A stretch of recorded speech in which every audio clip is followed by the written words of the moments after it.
బలహీన వర్గాల పట్ల ఈ రాష్ట్ర ప్రభుత్వానికి ఉన్నటువంటి నిబద్ధత చిత్తశుద్ధి అని కూడా ఈ సందర్భంగా మీ అందరికీ నేను మనవి చేస్తూ ఉన్నాను. సర్దార్ పాపన్న గౌడ్ గారి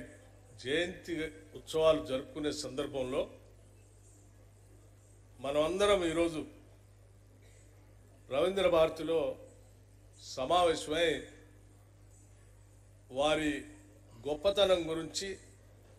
వారు చేసినటువంటి సాహస కృత్యాల గురించి, వారు సాధించిన విజయాల గురించి మాట్లాడుకుంటున్నాం. ఇవన్నీ ఎందుకు మాట్లాడుకుంటున్నాం అంటే, బలహీన వర్గాలుగా ఉన్నాం కదా,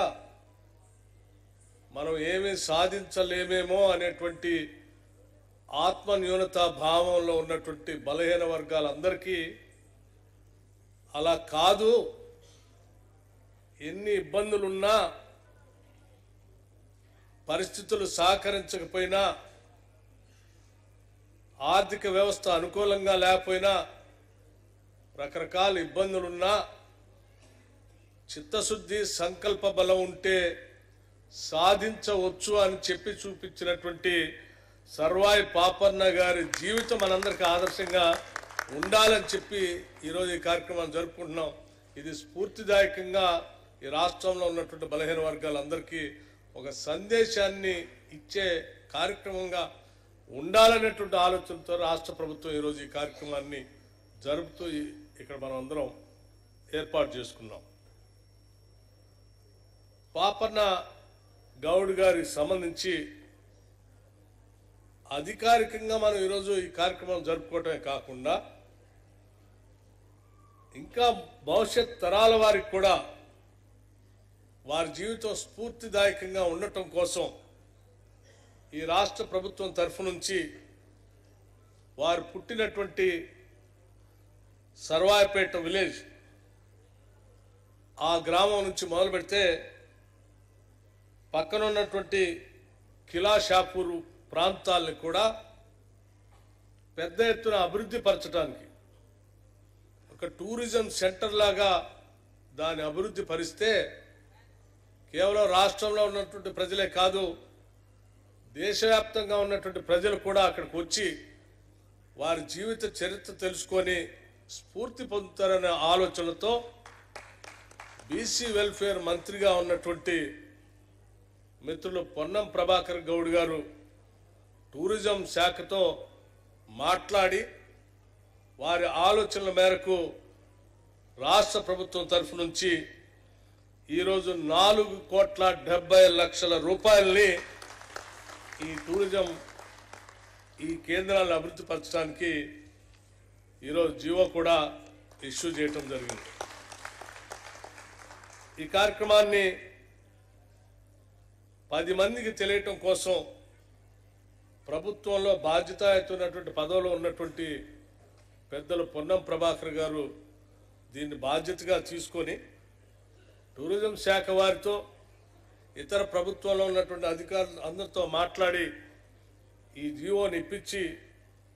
సర్వాయి పాపన్న గారి జీవితం ప్రజలందరికీ ఆదర్శంగా ఉండటం కోసం వారు చేసిన కృషిని కూడా నేను ఈ సందర్భంగా వారిని అభినందిస్తూ ఉన్నాను. అట్లాగే మిత్రులారా, సరే పాపన్న గారి జీవిత చరిత్ర సంబంధించి చిన్న పుస్తకాన్ని కూడా, పాకెట్ పుస్తకాన్ని కూడా మిత్రులు ప్రచురించారు. ఇది విరివిగా ప్రజల్లో కూడా తీసుకొని పోవటానికి ఇక్కడికి వచ్చినటువంటి అందరూ కూడా ప్రయత్నం చేయాలని చెప్పి నేను మీ అందరికీ విజ్ఞప్తి చేస్తాను. నేను సంబంధించిన పుస్తకాలను ప్రింట్ చేయడానికి కూడా ఈ శాఖ, బ్యాక్వర్డ్ క్లాస్ శాఖ సంబంధించి అధికార యంత్రాంగం అవసరమైతే కొంత బడ్జెట్ని దీనికి కేటాయించి ఇంకా పెద్ద ఎత్తున పుస్తకాలు ప్రచురించి ప్రతి గ్రామానికి పంపిణీ చేసే కార్యక్రమాన్ని కూడా చేయవలసిందిగా చెప్తా ఉన్నాను. ఎందుకంటే ఇందులో వారి చరిత్ర చదివితే చాలా విషయాలు మనందరికి తెలుస్తాయి. ఎక్కడో జమీందార్ దగ్గర మారు వేషంలో వెళ్ళి కూలీనాలు చేసుకుంటూ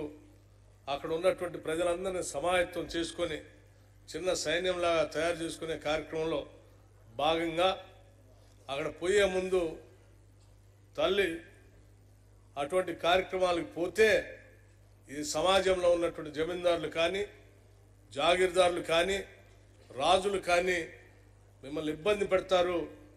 గాడి తప్పితే బతికే సమస్య పెద్ద పోరాట సమస్యగా మారిపోయి జీవించడమే కష్టం అవుతుందని తల్లి చెప్తే కూడా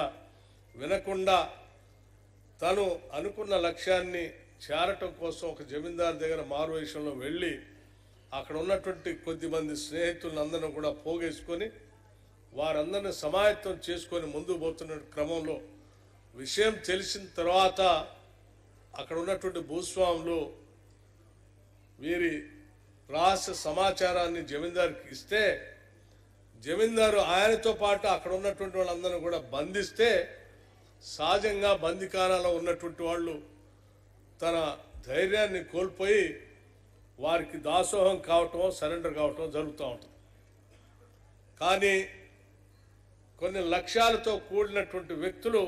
ఎన్ని ఇబ్బందులు వచ్చినా ఎక్కడా కూడా తల వంచరు, ఆత్మగౌరవంతో బతకడమే కాకుండా ఉన్నటువంటి సంక్లిష్ట పరిస్థితులు కూడా వారికి అనుకూలంగా మలుచుకొని